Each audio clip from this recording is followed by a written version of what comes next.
दूध गैया मैया का पिएगी तो उसका बच्चा भी बांसुरी जैसे कृष्ण कन्हैया जी जैसा होगा। और 9 महीने तक भूल करके अगर दूध भैंस का पी लिया तो बच्चा 100% पाडे जैसा होगा। और पाडा कभी किसी की सुनता नहीं है मेरे भाई बहन।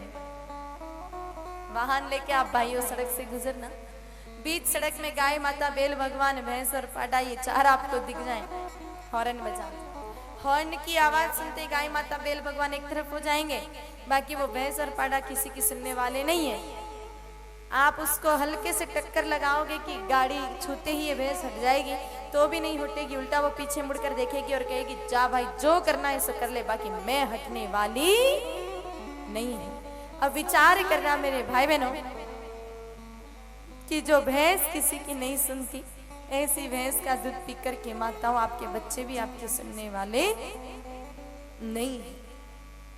पहले माताएं 9 महीने तक तो कम से कम गौ माता का दूध पीती थी, लेकिन आजकल गर्भावस्था में माताएं दूध भैंस का पी लेती हैं। और इसका परिणाम क्या हुआ, जब कोई नारी डॉक्टर को दिखाने जाती है तो भैंस का दूध मेरे भाई बहनों पीने से उसमें बैड फैट और कोलेस्ट्रॉल होता है, जिससे शरीर तो बढ़ जाता है लेकिन शरीर में हीमोग्लोबिन की कमी हो जाती है। हीमोग्लोबिन मेरे भाई बहनों डाउन हो जाता है, चाहिए 14 ग्राम मिलता है 7-8 ग्राम। फिर डॉक्टर 2 चीजें देते हैं, एक सलाह और दूसरी दवाई।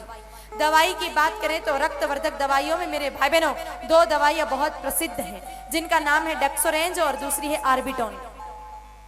और इन दोनों ही दवाइयों की आप जांच करके देखना कि दवाइयां किससे बनी है, तो आप स्पष्ट समझ जाएंगे मेरे भाई बहनों कि ये दोनों ही दवाइयां बनती हैं गाय माता के खून में से प्लाज्मे को निकालकर।